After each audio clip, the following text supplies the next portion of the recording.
Greetings and welcome, guys, gals, and non-binary pals, to episode 447 of the Words About Games podcast, the weekly gaming podcast for words about games. I'm one of your hosts, Sammy K. Alexander, and I am joined this week by the lone wolf themselves. It's Vitz Patel.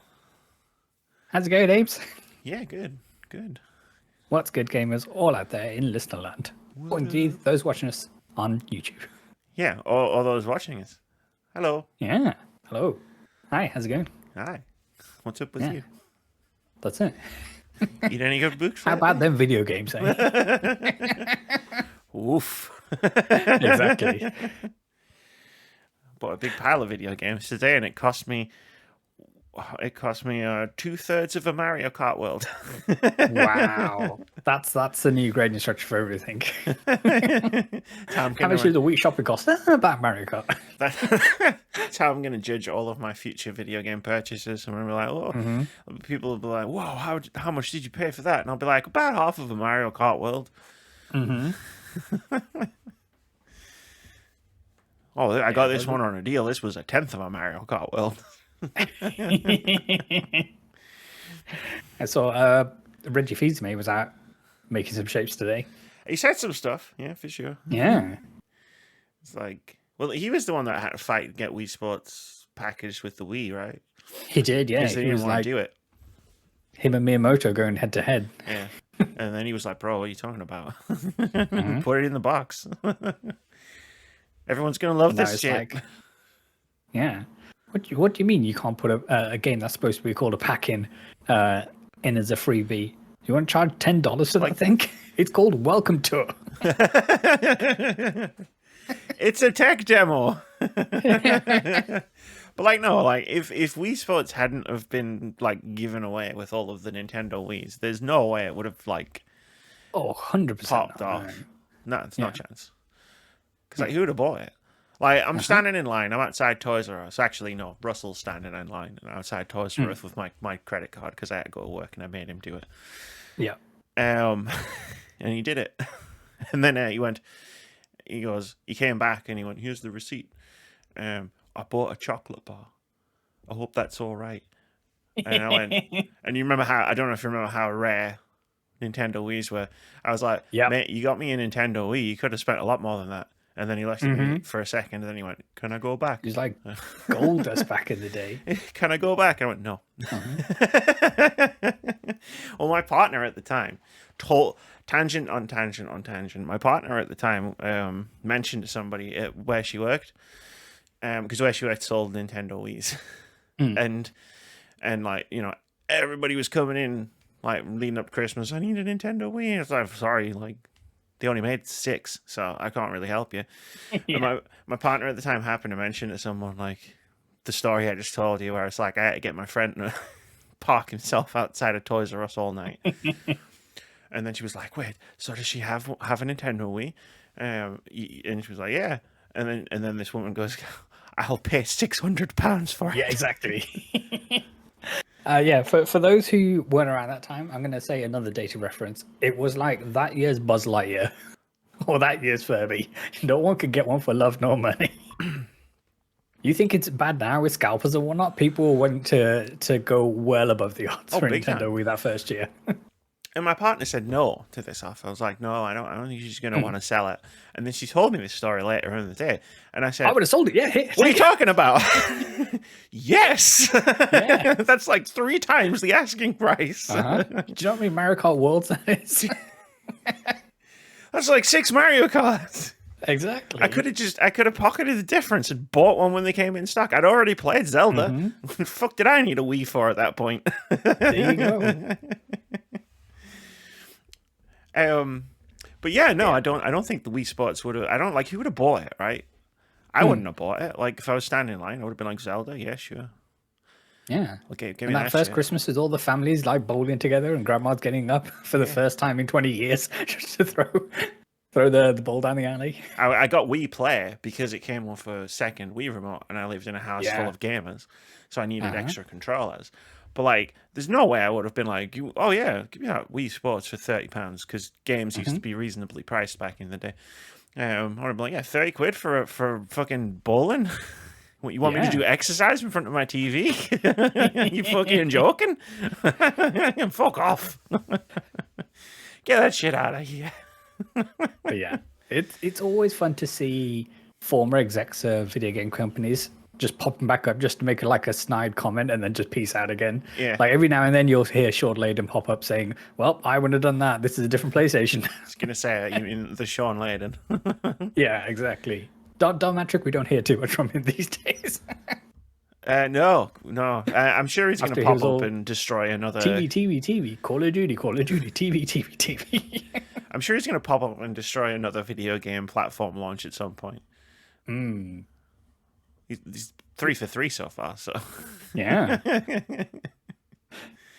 Yeah, 3 is definitely a trend. That man couldn't even get Google Stadia launched during a pandemic when we were all locked in our houses.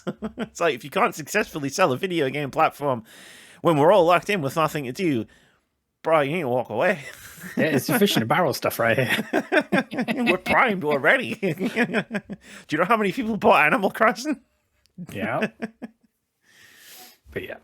How are you, anyway? Yeah, doing good. My friendship with Elden Ring is over. Heard, yes. It was a fun old time, but yeah. So for the first time in my second playthrough, I didn't do this first time around. I went up to the consecrated snowfields and was like, we're just gonna take a peep in. We're gonna give it an ocular pat down. We're gonna see what the vibes are. I've heard about this hiding tree. I've heard some people are in there. I've heard one of them has never known defeat. I didn't think I ever had the stuff to do it, but you know what? We're just gonna take a quick peek, and then we're gonna do a lap, and then we're gonna peace out. And that area was not fun. I deeply dislike not being able to see anything. And then anytime you're patting around in the snowfield, and like obviously there's like a blizzard blowing through, you're getting invaded 62 times, and then there's these extremely large bears, and they're all angry, and they'll come out at you. And then I was like, okay, we'll go explore. We'll do some of the dungeons, and they are some of the hardest dungeons I've come across. And yeah, they're no fun either. So then I was like, okay, you know what? Let's just go take on Radagon, and we'll do the Elden Beast, and we'll finish the game. We'll put another ring on Luna Princess Rani. Be days. The Beyonce story arc will finish kind of thing, and then I remembered how cheap Elden Beast is with all of their holy attacks. And I was like, really, Miyazaki, this is the way you did it first time round? And maybe it's because, as I was looking up, the Elden Beast is immune to bleed. And because I had like a Dex bleed setup going, maybe that just less effective than my first playthrough when it was all just strength. And I was doing like the lion's roar, where you do essentially you do a front flip and you swing your sword that way, and I managed to take them out that way. But no, it's because Elden Beast sucks ass as a boss fight, any boss fight, but especially the final boss fight. Like, what the fuck are you talking about? It's like this is the last taste you're gonna leave people with. How big is this arena? What on earth? Radagon is such a good fight as well, and then like you really get to that, and it's just like, oh, fuck. And like Marika's up there on a Runok, and then when she drops and Radagon gets up, and it's like, holy shit, they're the one and the same. And he's so much fun to dodge, and actually fight. But then you get an Elden Beast, and it's just like, what the fuck is this shit? What the fuck is that? What's going on? And then they're like, they added Torrent to the fight, and everybody's like, this will make the fight better. And I dredged into my memories fighting Elden Beast, and I went, I think it's going to make it worse in a different way. And it did. Yeah. As I later found, I was like, yeah, it did. I can't dodge on that horse. I ejected the disc. I put it in the box. I haven't quite uninstalled the game yet, so maybe when I'm less tilted, I might go back. I was going to say, you'll reach that point. I reach this point all the time when I'm playing Souls. It's like, you get tilted, and you go, fuck this, I'm done. And then, it creeps back up on you. Oh, yeah. It's like the Scarlet Raw has taken hold. So what I will say is, the snowfield isn't all blizzardy. So if you only saw blizzardy bits... keep going, baby. To be fair, I got to like the river, which is obviously like frozen in that section, and I went northwest to there was some church or something, and I went to the tower, and I was like, okay, I see the imp statues fighting each other, and I was like, okay, the puzzle is around getting imps to do stuff, but I mustn't have picked up the Asher Wall with the imps. Well, sorry, the spirits to summon them. So I was like, okay, never mind. I'm not a magic user anyway, so The no big whoop. ornithological tower. I can't remember what it's called. The ornithological... The Albinurix Rise or something like that. Oh, I don't remember that part. I know that if you were tilted before, wait until you have to try and get to the Haligtree. There's a puzzle. It sucks. Yeah, so I got around about like halfway through the snowfields, but like doing the NPC invasions was fun. But it's like, okay, I've defeated you before, so why are you back? There's no nemesis system in this game. It's like you know, Ranger. Exactly. There's a terrible surprise at the bottom of a cave, I think it is. Where there's like, you do want, I think it's in the consecrated snowfield, I'm pretty sure. You do a cave, you get to the bottom, you walk into a room, the boss that's in there, I was raging. I was raging so much. I was like, what the fuck is this doing here? How fucking dare you, Miyazaki? But I'm happy with how this playthrough's gone. I've definitely done more stuff than I did last time. Like, finally went up to the top of Mount Gelmir and fought the big stone ball thing up there, and like went through and cleared out South Caelid, like you said I was ready for. And the other commander went down really quickly and did the golden needle thing and gave it to Millicent.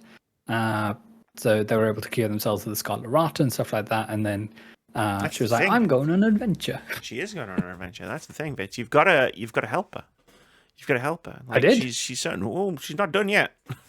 We're not done yet. Well, I don't know where she's gone. I do. Do you want to know? You're not going to like the answer. It's in the Haligtree, isn't it? It is, yeah. Told you wouldn't like the answer. That's where she's gone.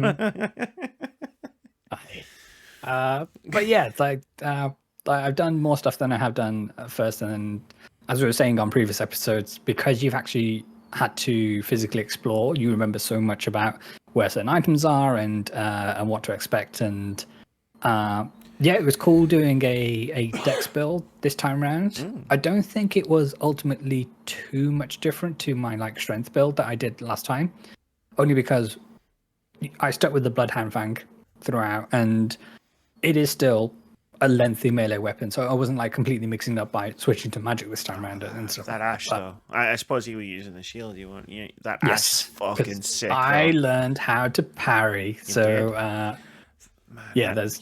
several clips up on my Bluesky, probably in very, very low quality, the compressions it is, but there's one Bluesky. Where, parried a fucking what you can call it, the boss from the Scion, yeah.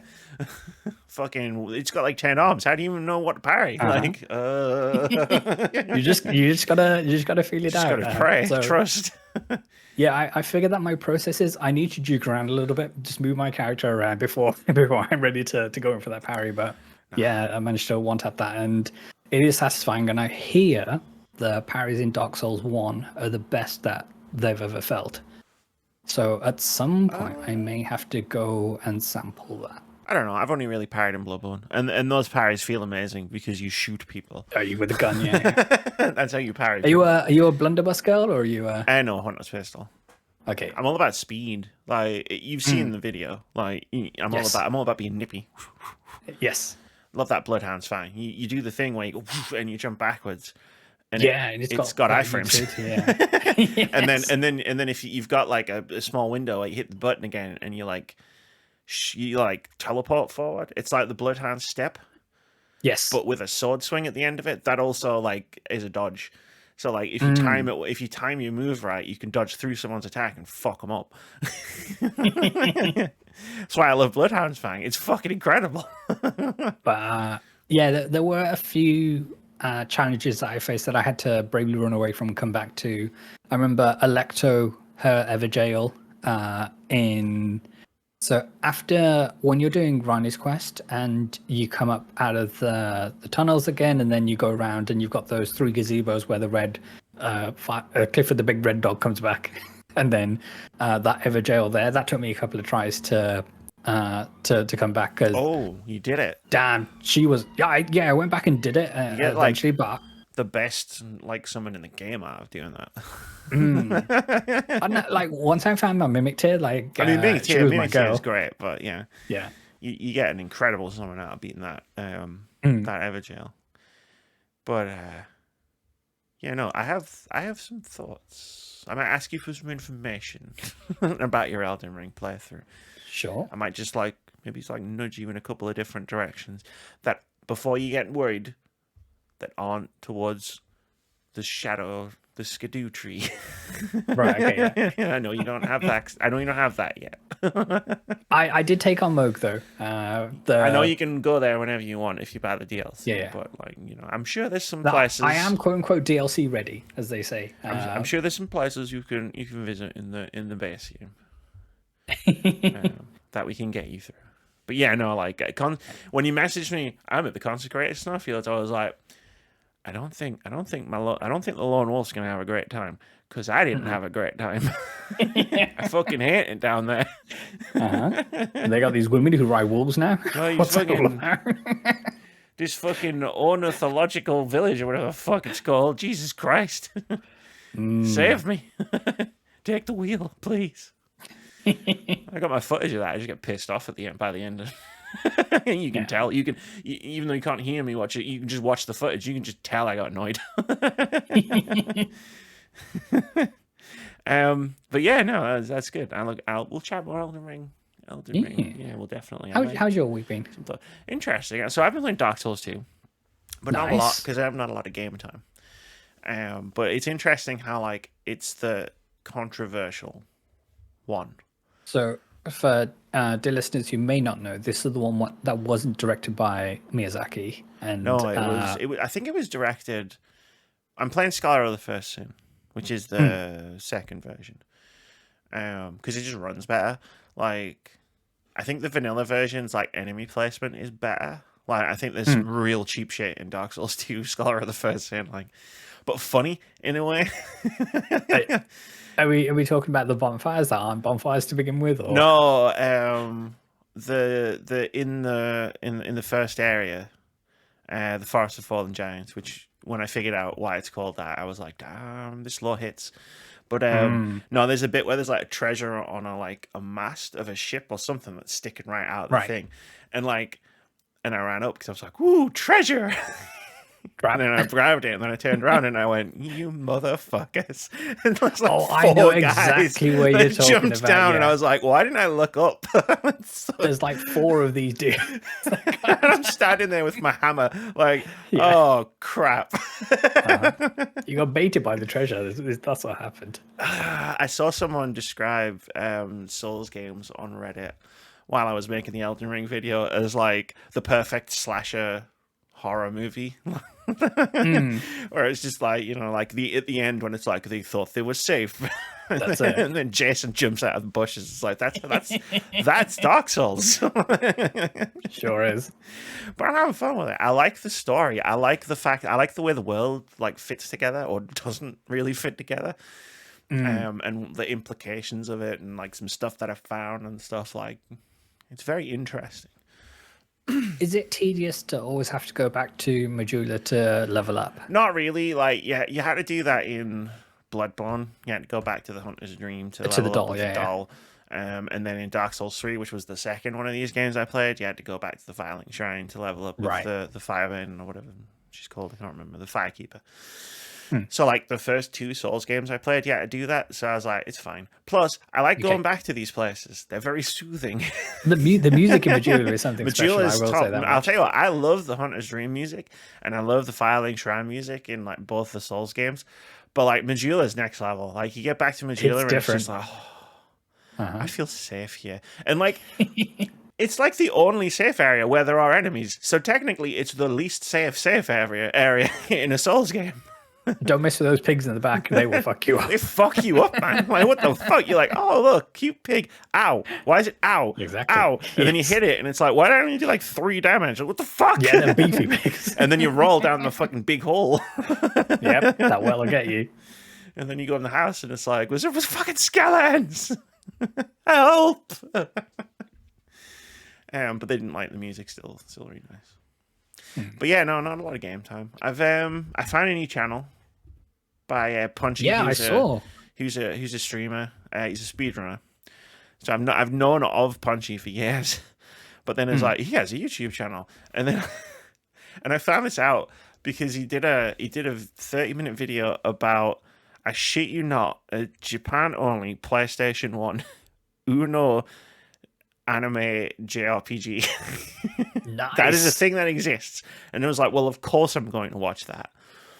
Why wouldn't I watch that? And then like he just does these videos of all of these like Japan only games that like never came west, never got translated and this stuff. And it's just like, oh, this is cool, man. Like it's weird as fuck. And these games, some of these games are terrible, but wow, this is so interesting.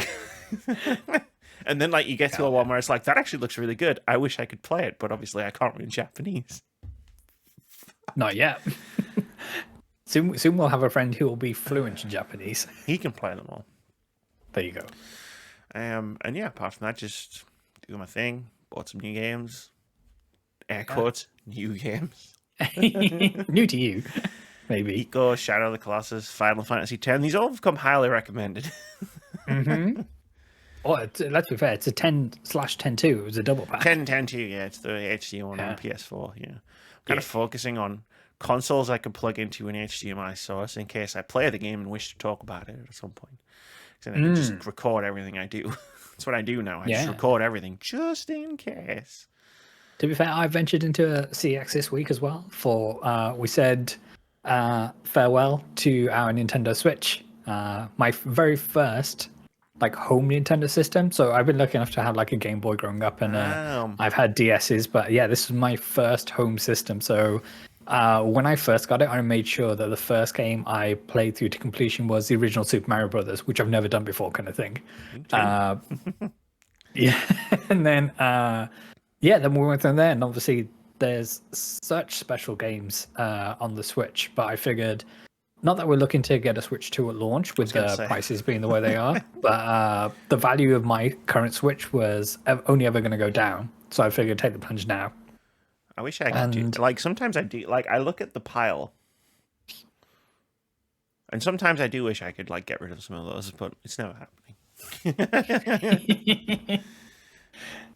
Yeah, but yeah, it was strange, and like, because I had the original box and everything, I was able to get like the maximum value that I could, and this is only the bait Switch. I didn't have like the OLED model or anything like that, and but yeah, it was interesting to just like when you're repackaging things and just putting all the rails back and they don't fit to the original Joy-Cons. No, they go into separate part of the box because of course they do, and yeah, it was interesting to like bundle the Pro Controller up and give all that in, and my copy of Switch Sports was got a decent price for, and yeah, so back down to still an extremely fortunate position to have, you know, my PlayStation 5 and a PC that I can play games on. So yes, yeah, we're all set. that is a sensible amount of video game paraphernalia to own. Yeah. We have systems in which we can play Blueprint, so that, you know, it can't be that bad. A PC and a PS5 and a PS4 and a PS3 and an Xbox 360 and then all that shit over there. No fucking what crazy person would have all these at Who once? would do that? Like, if I plugged them all in all at once, my house would burn down. Exactly. So you like completely like Nintendo, like, I don't know what the word would be, like cleansed? Do you just no Nintendo games, no Nintendo anything anymore? No, we got rid of it all. Yeah. Damn. So all in one, and to be fair, like most of the titles I had on the Switch were digital titles, so they'll stay with me with my Nintendo account and whatnot. But like I sold my copy. I'm assuming in the future. Yeah, I'll get one at some point. And yeah, like the physical copies of games I did have, Tears of the Kingdom went to you good self, and yeah, Breath of the Wild. So what I did for the Switch were they had this promotion going where essentially you could buy 2 games for like £55 or something like that. So I often did that, and so that's how I kind of like built up the library on there.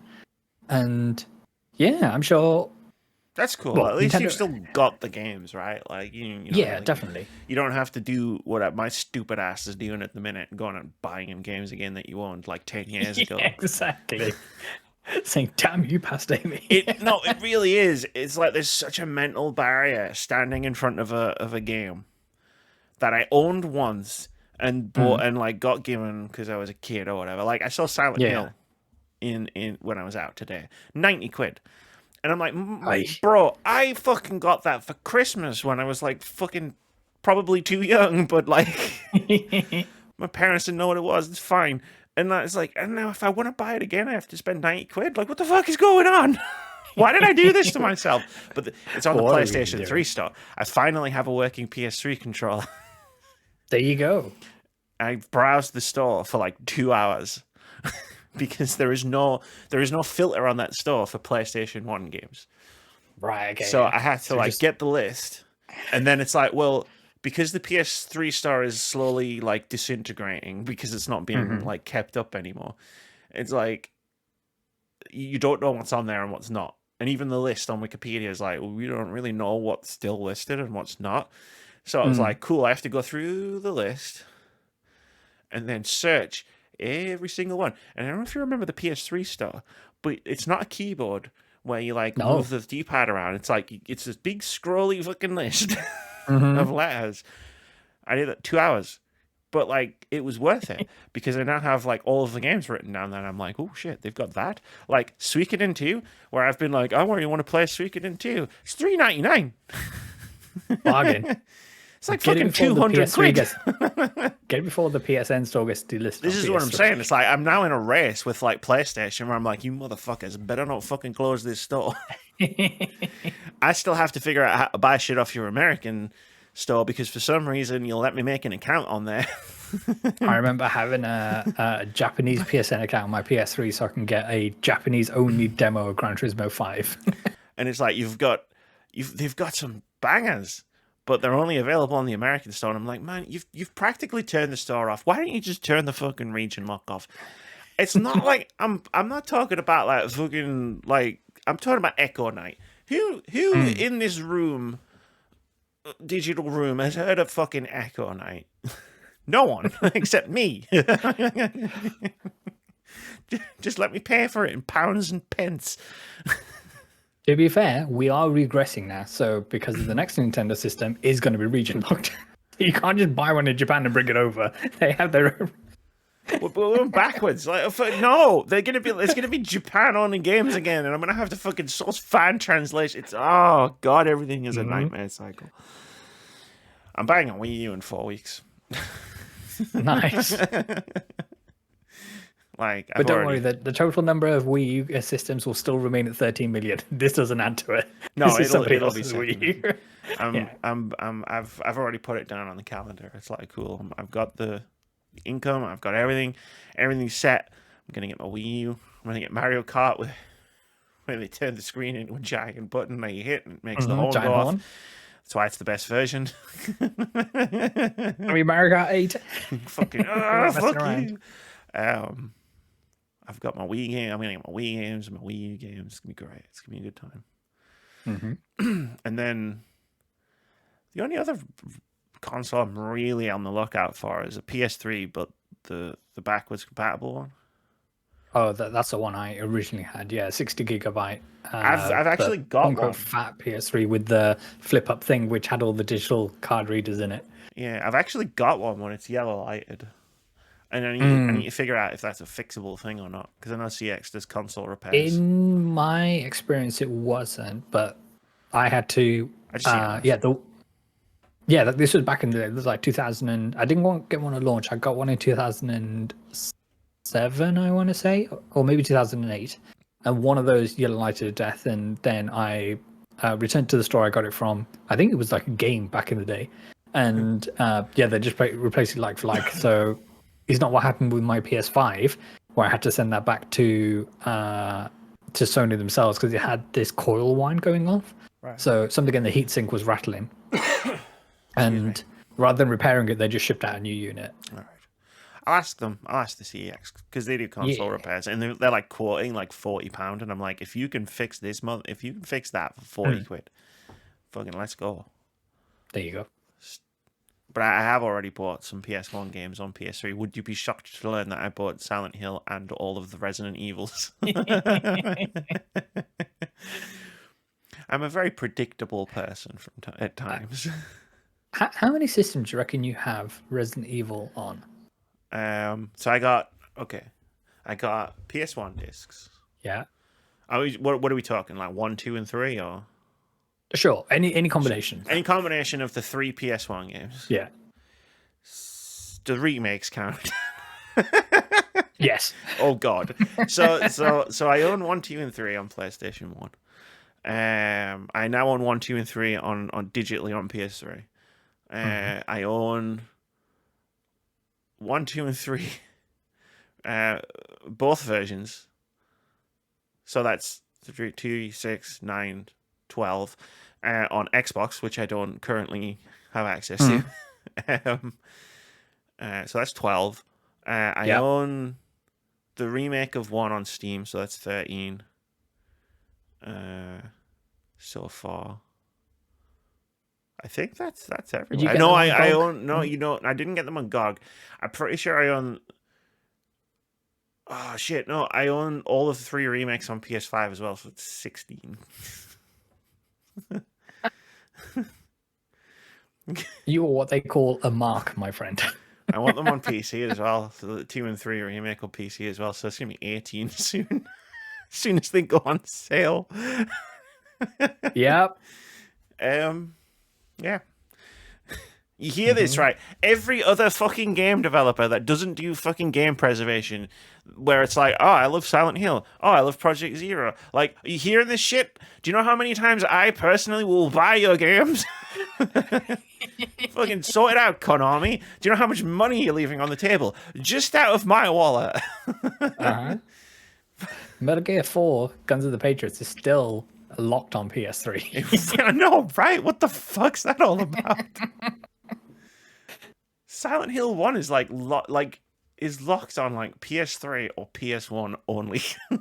And PS1 you need like a Mario 1.3 Mario Kart Worlds just to pay for it. You sure do. That's the going rate these days. But the thing is, Vitz, I would pay it. Maybe you have a problem. I do. The problem is I don't have enough copies of Silent Hill. Clearly, that's what we identified today. I bought Resident Evil 5 and 6, Vitz. What the fuck was I thinking? I was like, I don't have them. But I want them. I'm not like Moody, where Moody's like, oh, Dino Crisis 3 is bad, therefore I'm not going to buy it. It's like, no. In this house, that's not how collecting works. We have all of the games we want and the games we don't want as well. We have all of the games at all times. We can't count on any other people to do game preservation, so Amy's like Thanos. I'll preserve myself. I'll preserve all of the games all by myself. Fuck you, fuck all of you. What are you buying? All right. You're a mad lady. I am. It's true. I am. I like the things that I like. Maybe I like them a bit too much. It's fine. You like the things you don't like as well, like Resident Evil 5. I like Resident Evil 5. It's just it gets a bit racist. Just a skosh. Just a bit. Gets as racist as a mid-2000s JRPG review. Specifically on G4 TV. Yeah. That was the first iteration G4 friends. Not the remake. The remake. I never watched the remake. Because the original was so racist. And it was a case of, okay, so you're Twitch streaming, but it's costing you a hell of a lot more because you've got much higher production costs. This is going to go well. Yeah, what the hell was that all about? Like, why did they feel the need to spend so much money? I got no idea. Like, it's YouTube. Like, have you not listened to every YouTuber saying, like, ooh, I don't make very much money? And you're like, let's build a studio. Like, let's hire all these fantastic people. What? Anyway, yeah, that started out as Vitz sold his Switch. Yes. Okay. Tangents were taken, my friends. It's fine. I just need to know what to call the timestamp so people don't think we were just chatting about fucking Alien versus Predator 6 for 35 minutes. To be fair, I did watch one of those at the weekend. We won't. Moody's not here. It's fine. Let's review a game. Let's get into the headline topic of this podcast 35 minutes later. Atomfall. Now, I like the way we did my avowed impressions, where I just said a little bit at the beginning and then just took questions.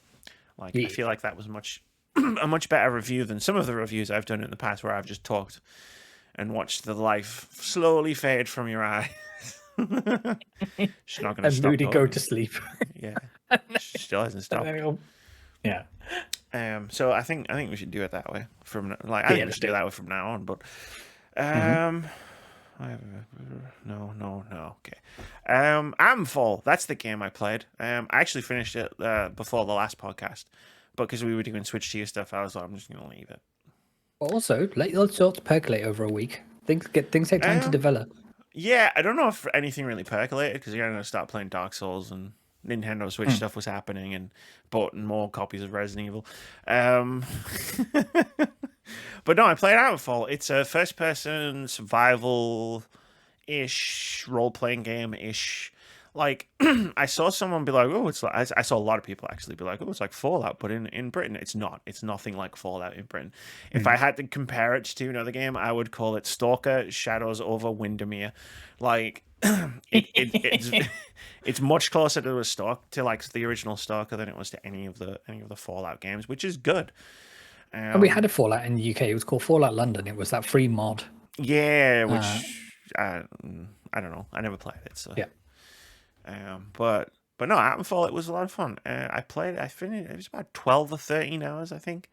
I put into it. I could have put more into it, but it's got this really interesting, and the best thing about it is its quest system, where it doesn't really have one. It gives you get leads, and what I mean by this is you're not given you're given one at the beginning as sort of like a starter to get you give you some direction, and then you find things, or you talk to people who are like, hey, I heard this rumor where this thing happened. Also, I might even ask for your help, but it's not like a quest system where it's like, here's your main quest, here's your side quest. It's just everything is given equal weight. So and it's up to you to put them in priority order. While the guy at the beginning giving you your first direction, okay, this is probably important because it's the first thing the game is telling me. And yeah, it was, sure. But everything else, you don't know what anything is gonna lead to. Some stuff just leads to a cool little reward, or here's a base to infiltrate, or this is actually significantly important. But you don't know which is which. It's like a shell game almost. And I find that really cool because it just gives you that freedom and that agency to what piques your interest, what piques your curiosity. All right, go do that. Figure that shit out. There's no markers on your map. Nothing's going, hey, bing, go here. It's okay, so I need to find this thing, and someone has marked it on my map as it's around here somewhere. But I'm looking at this bridge and it's guarded by a giant robot. Now, I don't think that robot's going to be too happy if I cross that bridge. So we need to figure out how to get across this bridge. And that's not if you go here, you'll sneak through the thing. It's no, you just I got to find a way to get over there. And there's 6 different ways to get there, but I got to figure it out for myself. And it turns out I really like figuring things out for myself. Everything else is pretty good about the game. I don't really have any major complaints. The shooting was fun. It felt like you get a cricket bat, which is cool. Considering it's set in the north of England, in the 1950s. It's alternate history. It's when the nuclear plant that had a bit of an issue back in the 50s. It had a bit of a whoopsie. It's based on, well, what if that was actually something really bad, and they put a big wall up around this place called Wyndham. And the army's here, and they're not very nice, and we've got robots somehow. Just go with it. Sure. That's basically the vibe. But yeah, there's not really an over reliance on melee weapons unless you like go to fucking war with the protocol, in which case, yeah, you're probably gonna run out of bullets pretty quickly. But if you're playing sensibly, like ammo's always tight, but I never ran out, if that makes sense. Like, Okay, yeah. I was always like, it was always on the edge, but like I always had enough bullets to shoot anyone that needed shooting. I used the cricket bat Sometimes you just shoot exclusively. dude. Sometimes you just need a shooter, fucker, motherfucker. That's It's it. great. Yeah, like towards the end, it did start to feel a little bit, like it's like a little bit like drawn out, which I'll get into, I'm sure, when you ask me questions about it. But that's why, like I say, I put 13 hours into it, but I could have put more into it because as the scope of what's going on was coming into focus, and I realized actually I'm following a bunch of different leads that all lead to different endings. But I really just want this to kind of finish now, so I'm just gonna pick this one. This is the person I trust the most, and by that I mean Yeah. this is the person I distrust the least. There you go. Yeah, yeah. So we'll just follow their thing and see what happens. So like there's like tons of stuff that I could have done. It does lead itself quite well to replayability. But there is like a major flaw in the game, which isn't a flaw, but it kind of it's weird. Well, we'll talk about it. But yeah, overall my impressions of the game are extremely positive, and I had a really good time with it. Awesome. Talk to me about pacing. So you mentioned that obviously there's no like dedicated quest log, and there's no this is your main quest, and everything's presented in these are all of equal importance. Much like real life, you got to figure out what's the thing you want to do today, kind of thing. So does that break up the pacing of the game, or like is it that you need to kind of follow one quest line through to its completion in order to get something that feels at a decent clip? No, so like the pacing is interesting because I would definitely call it. It was slow going in the beginning, but that was just because of I found something and I went down a path, and it was like I was going completely out in pocket. Like I wasn't even following a quest. I was just like, where the fuck does this go? Where the fuck am I? Who are these people? Why are there wasps everywhere? I just robbed an armory. But As you do. because it's self-directed, so it's like you're always choosing what to do. It's not like the game is like got a main quest and then it's like cool, because you know what it's like playing an RPG, right? It's like there's a main quest, so I'm gonna do all the side stuff first. You got to clear the map. Yeah. Where it's like you can't really do that in this game. Like you just have to follow your nose, and it's very smartly designed. Where the first place it's sort of leading you, like there's like three big areas, the village, and then another big area, which we'll talk about. The big area at the like not at the end, but like we'll get into map design and stuff. But you start off in one area, and you sort of there's a guy. The guy tells you to go look for a place, and then you get outside, and another person is there to tell you, and he kind of gives you this sort of like, hey, maybe you should talk to this person. So like. It's a series of dominoes that fall in very smart ways, and like you're led around a bit if you like choose to be allow yourself to be led around. So like when you get to the village and it's like, okay, like I'm gonna talk to the guy in charge, right? The guy in charge is like, hey, keep an eye out for suspicious behavior. So then like you hear some stuff about some people, and you go on like, and then you go to like a bakery.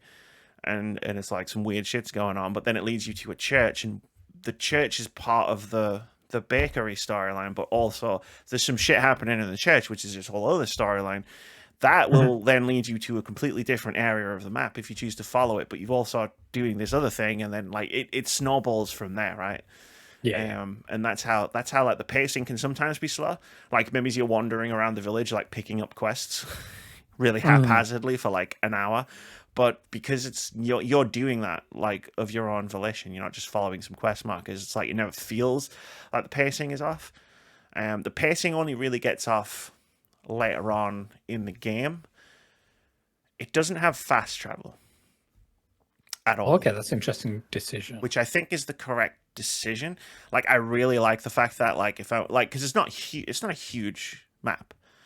And I really like the decision not to have fast travel, because like you go somewhere, you're committing to going somewhere. If you sneak past that robot, Back at lunch, we're going. if you sneak past that robot on the bridge, guess what, motherfucker? You're gonna have to sneak back across the bridge. You've committed to that decision.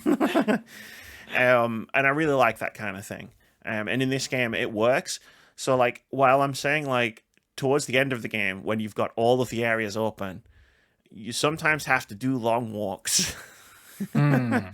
to do like missions or leads or whatever, and it can start to drag because the enemy respawning is incredibly aggressive. Okay, yeah. So like, there's an entrance to the interchange, which is like the main place you're trying to like get into from multiple different areas for a lot of different reasons. And like the entrance, the entrance in one area is in the train yard, which is full of outlaws. So every time I want to get in there, I've either got to sneak past a bunch of outlaws or fight a bunch of outlaws or run past a bunch of outlaws and get lit up like a fucking Christmas tree. And it's like, could you not have just let me clear them out? Yeah. Like, I don't want to have to deal with this every single time I want to go into the interchange, which sometimes I'm going in there just because it's quicker to get to another area, another part of the map. Right, yeah. You're cutting through as opposed to... Because there are a lot, the map is so much more like interconnected than you might think it is, in really interesting and cool ways. And it's like, and I like that sort of like going through a cave and then coming out and being like, oh shit, wait, I'm here? Oh wow, this is fucking great. Like, this is really helpful. And like, the long walks are even quite cool, where it's like I'm mentally mapping like the best way to like get from here to here, and it might not necessarily be this straight line. It might be, well, if I go back over here and then I go through a tunnel and and it's cool. But like, when I'm having to walk from basically essentially one end of the map to the other end of the map just to drop something off for a lead, it's like, man, that was a long walk. Yeah. Talk to me about, are you playing as a set character? Are you creating your own character? Are you the NPCs in the game, are they referring to your character like by, not necessarily by name, because you can put whatever name you want in there, but do you have like a set persona?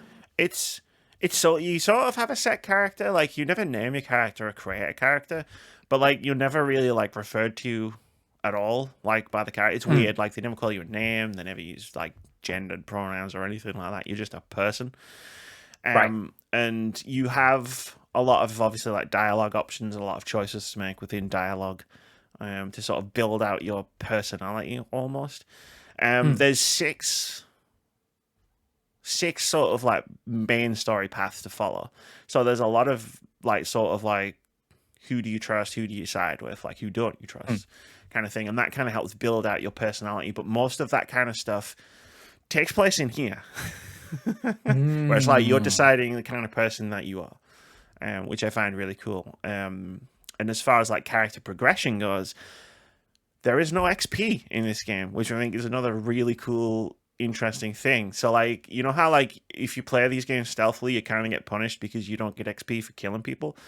Yep. You don't get XP for killing people anyway, so it doesn't matter. What you do is you will find pills. There's like lore and story behind them, so I'm not going to like talk too much about what they are, but basically you just gobble them up and unlock points to unlock skills on like a bunch of different trees. So there's no like, it's like, it's a mechanical reward for exploration as opposed to like a mechanical reward for, you just fucked up all these guys, look at all the XP you got, whoa, headshots, baby. It's like, which I found really cool, because at first it felt kind of restrictive to not be gaining XP, to have to look for all of these pills, but actually it's the opposite way around. It's very freeing, because it's like, I can approach this however I want, it does not matter. And I'm curious enough in my own mind to constantly be like, what's behind the store? What's over here? Like, oh, I found some pills. Excellent.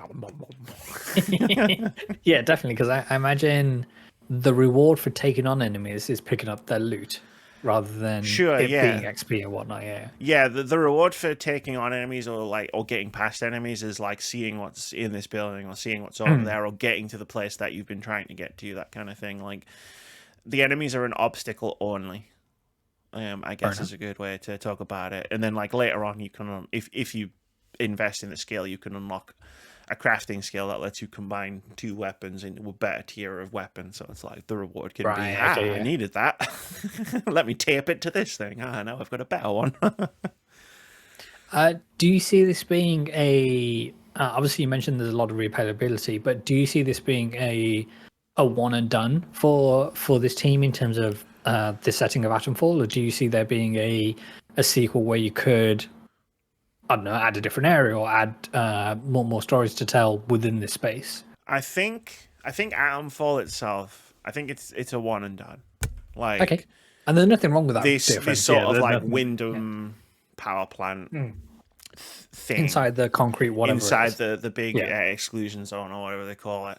Like, I think it's a one and done. I think that's cool because like it allows it to end. And I know I just said it has 6 different endings. It allows it to end definitively. Yes. But at the same time, I'd like to see Rebellion do something else in this Stalker Shadows of Windermere genre that they've carved out for themselves. Maybe Stalker's Shadows of Somerset. You know, like maybe let's go to a different part of the UK. Maybe let's go to Ireland. West Country accents in there, yeah. Oh, some West Country accents. That would be great. One of the funniest things about this game was hearing all of the accents that I hear every day in my life because Cumbria is not that far away. And I'm imagining people being like, what?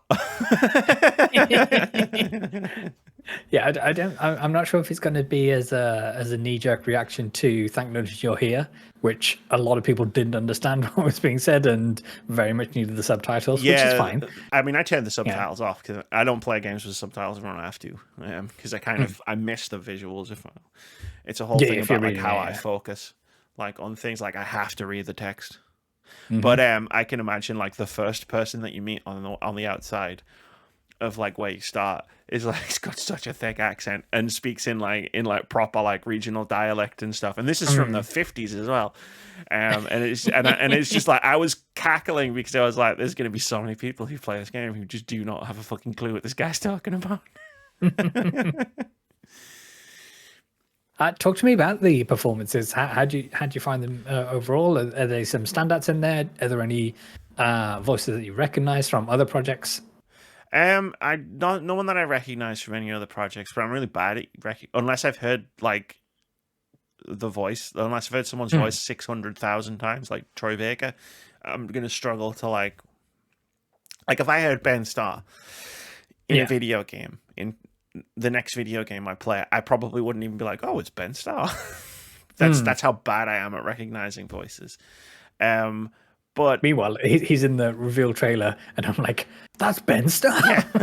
There's Jennifer English over there. Unless he's getting flashbanged at the Game Awards, it's like I don't know. Love you, Ben. But the performances are fine; they're good. Like I say, it's interesting, like listening to accents that like are local to me.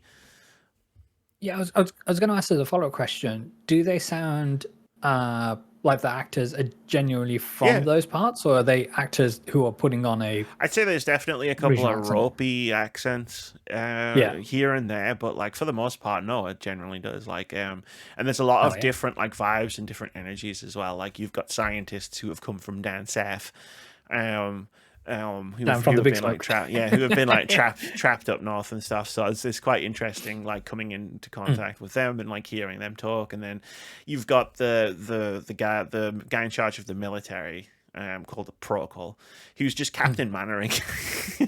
Yes, like essentially fascist Captain Mannering is great.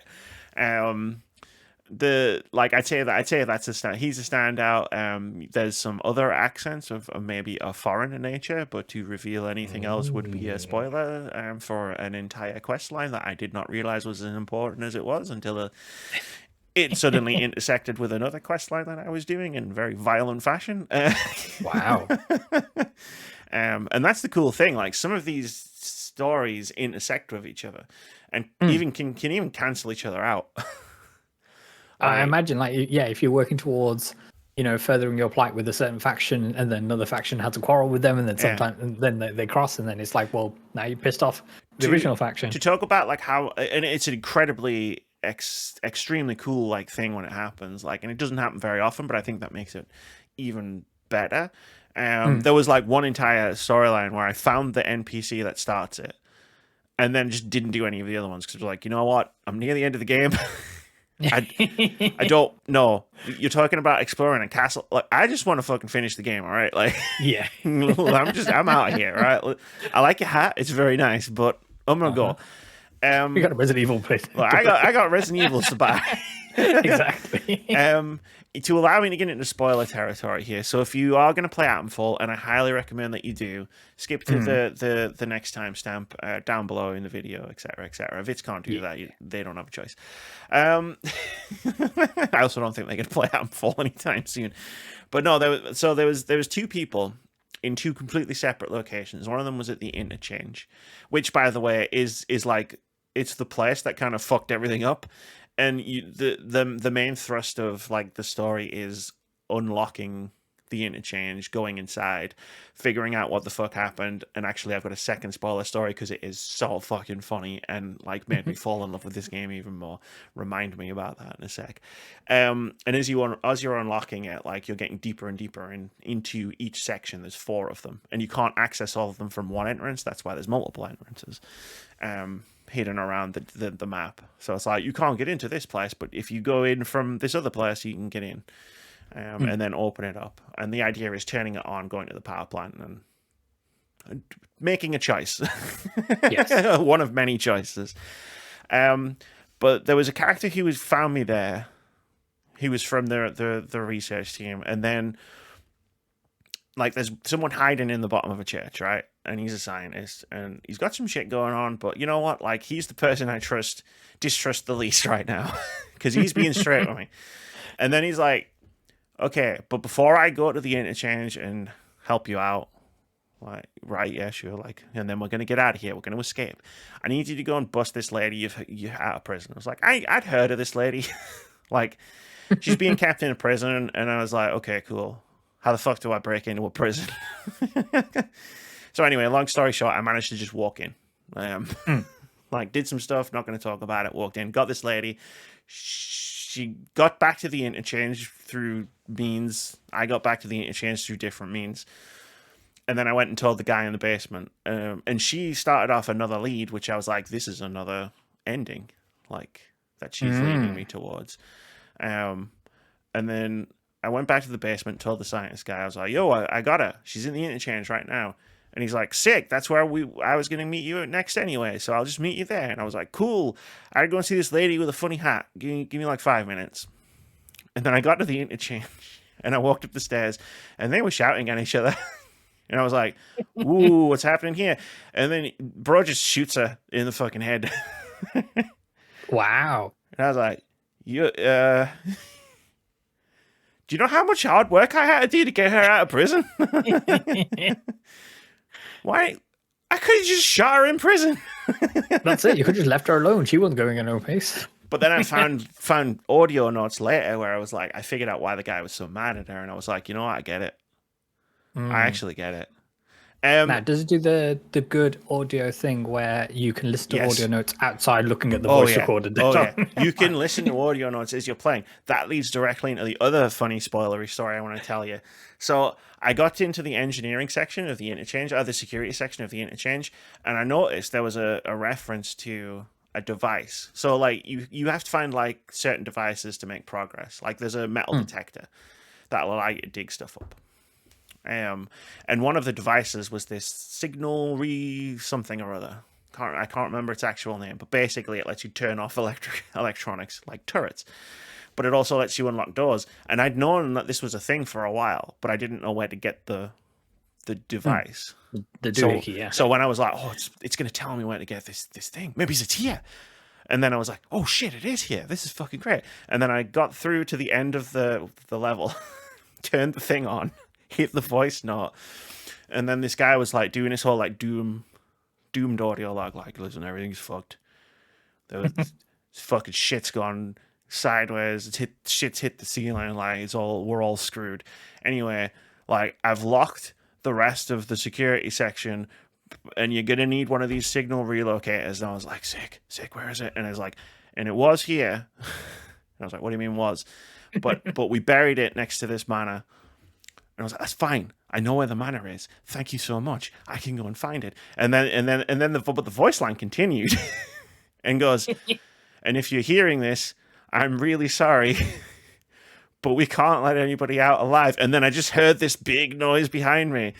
And I turned around and this giant fucking robot started walking out of this thing. And I was like, I mean, one, but two, Yes. I fucking loved everything about that moment. That does sound really, really cool. It was so sick for the guy to just be like, I'm sorry, but we can't let anybody leave. Just, you know too much. Fuck. Yeah, I can tell you where it is, but I can't let you get at. Yeah. I got out. It's fine. And what's awesome. funny is, it's buried outside a manor that I'd already been to. If I had have gone to that part of the manor with my metal detector, I could have just dug it up. I wouldn't have needed the directions, because it's just there. You can just dig the box out of the ground and take the thing. And it's not even the only one you can find. Yeah, it's not an item that spawns once you've activated the quest. It's just it's permanently it's there. It's just there, like the environment. Yeah, but because you don't know what to look for it, you can't find it. But there's another one. Yeah. Like there's another one. You can get another one from somewhere else entirely if you want, which I thought that's cool too. Like, that's awesome. That was so good. I love that moment so much. So Atomfall, yeah.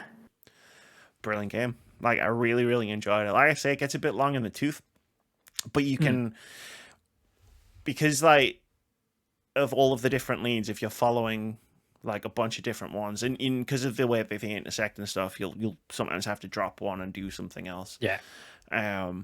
Like you start to slowly uncover what's happening and what's going on and what you're doing, and maybe coming up with objectives of your own, and in really cool and interesting ways that you can just go, you know what? I'm going to help this guy out. Or I'm going to help this person out. I'm done with the rest of you. as much as I can be, like, I'm done. And there are side quests in the game. Not everything leads into one of the 6 endings. There are just some things you can do just to help people out, or like find a hidden base with like some cool guns in it, or stuff like that. Like try and sneak through a base, accidentally set an alarm off. Everybody's coming to kill you now, baby. Hope that shotgun's got a lot of shells, because you're gonna need them. Tale as old as time. But no, great stuff. Yeah, man.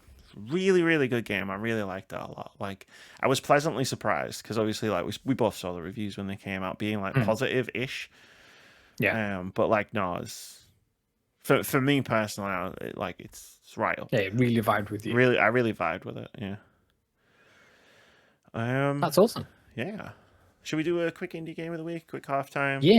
Yeah, let's do that. I had intended for us to do both game reviews at the first half, but then you sold your Switch and I bought a bunch of Resident Evils, and here we are. It happens. I bought Resident Evil 16 times. Yes. It's time for Indie Game of the Week. This is the thing we do every week where we talk about a cool-looking, upcoming indie game that we think looks cool and we think you should wishlist. If you like indie games, scroll on down to the description wherever you're choosing to listen to and or watch this podcast. There's a link to our Steam Curator page with every single past Indie Game of the Week we've ever done, which is well over 100 indie games at this point. There's some really good stuff on there. Like, we've got really good taste in indie games. Just saying. It's true. This week's Indie Game of the Week might be my favorite name I've ever had to say for Indie Game of the Week. I really love this name. This week's Indie Game of the Week is Janet DeMornay is a Slumlord and a Witch. Yes. What a fucking great name. Uh-huh. This game is an escape room horror comedy about the anxieties and horrors of what it is to be a renter in a world run by landlords, and your landlord is a witch. It's true, Janet DeMornay is a slumlord, and unfortunately, she's also a witch. But this news comes too late to some of her tenants, a gaggle of queers who have just signed a new lease. The black mold is now blinking with eyes, the old pipes are groaning even louder, and the kitchen cupboards suddenly open to dark hallways. Oh no. Using a third-person set camera perspective inspired by the survival horror classics but with an escape room focus, JDM is a story-based horror comedy set in an inner Sydney terrace house. You follow the members of a queer share house as they try to not only escape the house, but escape Janet's increasingly physical hauntings. Click the This link. sounds awesome. Click the link. Wishlist the game. Watch the trailer. I found this indie game in the latest issue. I don't know where I've put it, of Edge magazine. Subscribe to Edge magazine. It's fucking great. Yeah, while you still can, friends. Yeah, it's a great magazine. Like, but yeah, no. What a name. Janet DeMornay is a slumlord and a witch. And a witch, and the witch is in brackets. It's in brackets. Yeah, it's a phenomenal name for a game. It sounds like it's going to be a really fun game. Like you mentioned when I was talking about Atomfall there, you mentioned Thank Goodness You're Here. This sounds like it might be the Australian Thank Goodness You're Here. Hell yes. And as we know, Australia, for the terrorists want to kill you. And witches and slumlords, apparently. This is it. Yeah. Developed and published by Fuzzy Ghosts. Yeah. Looks cool. I'm definitely going to put this on my own wish list. I'm definitely gonna keep an eye on it. I can't wait to check it out one day in the future. But scroll down, click that link. If you like indie games, click that Steam Curator link. We've got fucking shitloads of indie games listed on there. Many of them are hundreds available. at this point. Yeah, one of them came out today. Sure did. Two of them came out today. And they're both bangers. Mascot Agency was also an indie game of the week. And they're both bangers. Hell yeah. Let's do a quick halftime break. I don't know why I'm holding you up. Like, you look scared. You got to hit the button. Uh-oh. Haven't thought this through. Past Amy. No, future Amy. Cut. Wait, why did I pause? That's the wrong button. No. What's up, everybody? Amy here to quickly tell you about our live streams over at twitch.tv/wordsaboutgames. If you like listening to this podcast for some reason, then you should head over to our Twitch channel every Sunday at 7:30 p.m. Whether it's watching me play something weird or old, or weird and old, watching Moody play some kind of Pokemon, watching Vitz brave their fears, or just watching us all shoot the shit, the possibilities are endless. Well, not endless, but there are a lot of them. So come hang out with us. Twitch.tv/wordsaboutgames Sunday at 7:30 p.m. UK time. And we're back for real this time. Hey. Woo! How's it going, everybody? I hope you enjoyed that little ad read. Totally flawless ADR from yours truly. Sunday. Yeah, exactly. Sunday. This Sunday. Vitz and I will be streaming this Sunday. Bit of lethal company. Yeah, for real this time. I've made no plans. That can get in the way of streaming, unlike last weekend where I made all of the plans and it all backfired spectacularly. We'll be streaming. It'll be a good time. Yeah, we'll try to avoid the quicksand, or not for comedic effect, but we'll see how it goes. We'll try. Yeah. We'll try. Fall off a bridge. I know those beehives look mighty tempting every single time. They really do. It's hard walking with those beehives. They give you so much money. Speaking of beehives. Yes. Often there is a bee in my bonnet of the beehive when it comes to Gran Turismo. Nice. Now, don't turn off just yet, dear listener. For this it might delve into me bringing out my soapbox, but the intent is not for it to in the beginning, because we are talking about GT Sophy 2.1.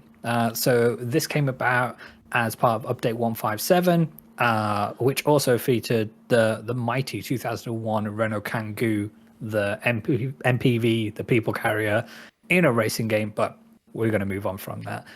For those who are unaware, GT Sophy is their new AI system, which has gone through a whole bunch of machine learning to produce opponents that you're racing on track, which have a bit more personality, put up a bit of a challenge, and aren't just a mobile chicane for you, which has been the case in every single Gran Turismo to date.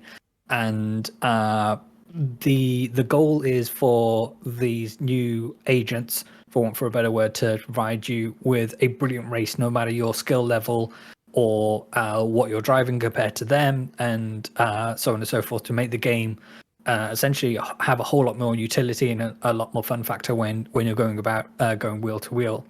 As I said, this is Sophy 2.1. So in the original version of Sophy, it was a separate mode within Gran Turismo 7, and I should say this is only for PS5 version Gran Turismo 7. So for PS4 users, then Shit I don't know out what of to luck. tell you. Yeah, exactly. Get a PS5. Exactly. Yeah. And yeah, Sophy was a 3-stage event, and there was like an easy, medium, and hard mode. And I'm going to hold my hands up in here. You had to race dirty in order to win, because Sophy by herself was at least 8 seconds a lap faster than I was. So what you had to do, you had to first corner, you just had to lick the stamp and send it full down the inside, make her spin out, and then run down the road as fast as you can, because then the second and third lap she was coming after you, and then you just had to defend for your life. And then with Sophy 2.0, they started introducing Sophy as custom races in most of the tracks, and every month or so they'd be rolling out additional tracks where you could race GT Sophy in custom races. So the normal races you have as part of the quote-unquote career mode, they would still feature the old AI, which was slow, and they'd start you 40 to 50 seconds back, and essentially they'd just be mobile chicanes and you'd put up any challenge, and the rubber banding was ridiculous on them. Now with Sophy 2.1, Sophy's capabilities are much expanded. So now they can deal with tire wear, they can deal with fuel usage, they can deal with having to pit to repair their cars and stuff like that, and it's a lot better. And now with the ability to do longer races, it adds a lot more utility. In previous iterations of Sophy, she was limited to doing 3-lap events around most circuits, and I think like a 5-lap event around shorter tracks. But now you can do whatever you want in terms of the same length of time you can run custom races. So you can either set it to lap distance or time duration. So if you wanted to do 24-hour races, you can do.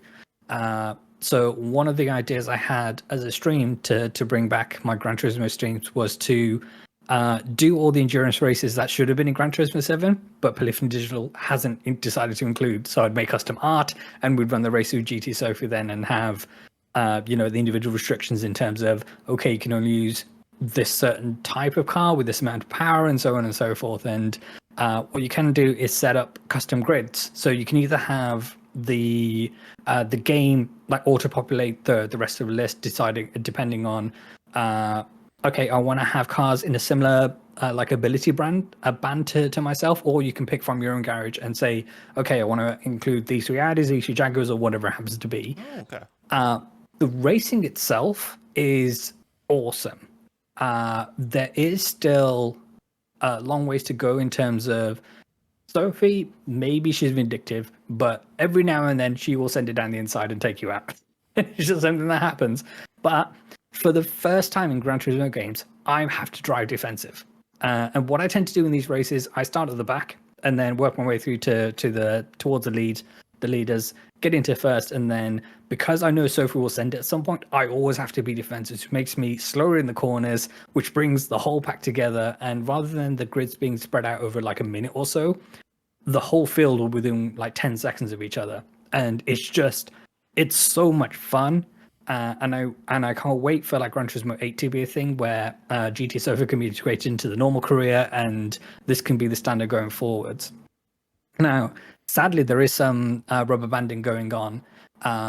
So if you were to, so I typically start like running races which take around about 45 minutes to an hour, something where I can like settle down to a rhythm, build a good pace up, and then start managing fuel and tire wears and stuff like that.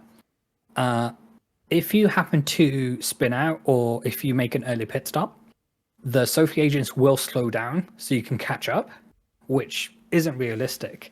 There are some in-game settings you can tweak to mitigate that a little bit, but it shouldn't be that way in the first place. But for one of the races, we're all in the Super Formula single seater cars, which race out in Japan. and we're racing around Lago Maggiore, which is a fictional track in Italy, and it was like a 30-lap event. Ran just over halfway, our tires were starting to drop off, the pace was starting to fall, and I was like, okay, I was in the lead at this point. I can either box for fresh tires now, or I can just wait to see what Sophy does. And they all decided to pit in, and what they ended up doing was undercutting me. So being able to pit beforehand, they used the freshness of the new tire to bang in some amazingly fast laps. So by the time I realized, oh, they're actually pitting, and pitted in the next lap, they were like a couple of seconds down the road. It was awesome, and then we had a really close race up towards the finish. So there's a long ways to go, but as much as I criticize the team at Polyphony Digital, with a fair amount of justification on my part, I do have to give them their props when they're due. And GT Sophy 2.1 for the moment is up there with that. And there's a long ways to go in terms of having the utility to quickly set up various different races and like auto-populating cars which you actually want to race against. And the grouping Gran Turismo is still all over the place, so you can't just pick Group 1 as a category, because you'll have cars which are vastly different in terms of performance, and that doesn't make for a great race. So there is still a lot of manual tweaking you need to do, but from a utility point of making this sandbox of Gran Turismo a great place to be, it's up there. Sick. I'm just sorry, I'm just getting over the fact that we talked about Gran Turismo, and I don't feel like throwing myself off the roof. Yeah, there was no soapbox this time. Or throwing them off the roof. GT Sophy is amazing. I can't wait to see where it goes cool. Further. But yeah, for those who are looking to dip in, if you're finding that you are too fast and the rubber banding is too much, then set the boost to weak, which sounds counterintuitive, but apparently that gives you a much better race when it comes to the pace won't drop off, and if you pit early, if you pit first within there, then the grid won't slow down. So then it will be like a regular race kind of thing, and you should go far. But there's a whole lot of cars in GT7 which have no use within the game, but now with GT Sophy, there's an ample use to use them, and you can set up races where, as I said, like the team at Polyphony Digital didn't feel the need to put them into the game, so you can create them yourselves. And yes, while you're having to make your own fun, and it's something the team should have done, at least you have the tool set to do that now. Yeah, I mean, there's something to be said about making your own fun, right? Like when I play the Forza Horizon games, like the first 5 to 10 hours of my gameplay is tweaking all of because I'm not very good at them. It is like tweaking all of the difficulty settings to make it so that, like, one, it's not too easy, because I don't just want to fly off into the I want to race. And like, it's more fun when there are other cars around me. Yes, absolutely. And yeah, like for the very first time in Gran Turismo, I'm having to drive defensively into some of these corners rather than just sticking to what would be the fastest line. And yeah, it's very much a nice change of pace. So GG, Sophy. I'll see you out on the racetrack again. Nice change of pace. Get him, Sophy. Get him. He must be stopped. Fuck him up. Exactly. No, it sounds like you're having fun, which I'm all about. Like, that's great. Now we need to fix Forza. Yes. Well, maybe, Mario Kart World will be the title that inspires Forza to fix itself. And during the break, I got an email from Nintendo UK promoting Mario Kart World. Mario Kart World, sorry. Yeah, so that's it. They've sold their Switch. We have to sell them the Switch too. It's time. Mario Kart. Yeah. That's awesome. Oh, I'm really glad you're having a lot. I'm really glad you're having fun with it. I like the fact that we've just done like 2 game reviews and we've both gone for audio listeners. Absolutely. Listeners and the thumbs up with the big smile. That's it. Cool. So. Yeah. BAFTA. We have one more thing. BAFTA. Or to be more specific, people that went to the BAFTA website and voted on a specific poll, which was a write-in. We have words. I have some thoughts. Like, I'm not like so we're going to talk about BAFTA's most influential games of all time, which was a poll. and they released the results last week. We were too busy talking about Nintendo Switch 2, so we held on to this one for this week. I find it counterproductive to get mad at lists like of this nature. Except apparently when I am helping to create those lists. Then I get real mad. But we won't talk about that around here anymore. No. But like I think there's a difference between mad and critical. And I think it can be quite productive to be to lend a critical eye to some choices that have been made. Not necessarily in placement. Like when it's a fan voted poll or whatever, I find that like I'm just looking at the list. Like these are the games that got in. I'm not really thinking, well, that got number 1 and this got number 2. Like I don't care. Like they're both on the list. It qualifies. I have some thoughts though. So I've ordered this list from bottom to top, so we can start from the bottom and work our way all the way to number 1. It's a top 21 for some reason, which is a strange number. But I assume at some point, somewhere, there must have been like a draw. So rather than cut something out, they just added an extra number. So BAFTA's most influential games of all time poll, which was a write-in vote. Anybody could go on, type a game in, hit submit, boom, you voted. At number 21, we have Grand Theft Auto, the first one. Now, I'm going to say some things about some of these games. I'm going to preface this entire segment of the podcast by saying I am not calling into question the quality of any of these games. I'm calling into question the influence. Absolutely. The title of this poll is most influential games. And we do need to take a grain of salt when it comes to any public poll and getting the public involved, is that some people just like to troll. And, that's how we get things like Boat and Boatface, possibly the greatest name for a vessel of all time. Absolutely. I'm not saying it's a bad suggestion. That's a suggestion. Tremendous suggestion. Exactly. So in a list that is most influential games of all time, Grand Theft Auto, the original, is not a choice that I would make. I think that there are other titles which we may get to on this list, which have a better claim at this title. But for the original Grand Theft Auto, not so much. Yeah, it's like I remember it came out. I remember it was popular, at least in the UK. I don't know about the rest of the world. There wasn't really any internet. Yes, this is true. I didn't have really any internet access. I could just really poll the people around me, and we were all children, not supposed to be playing this game, but we did anyway.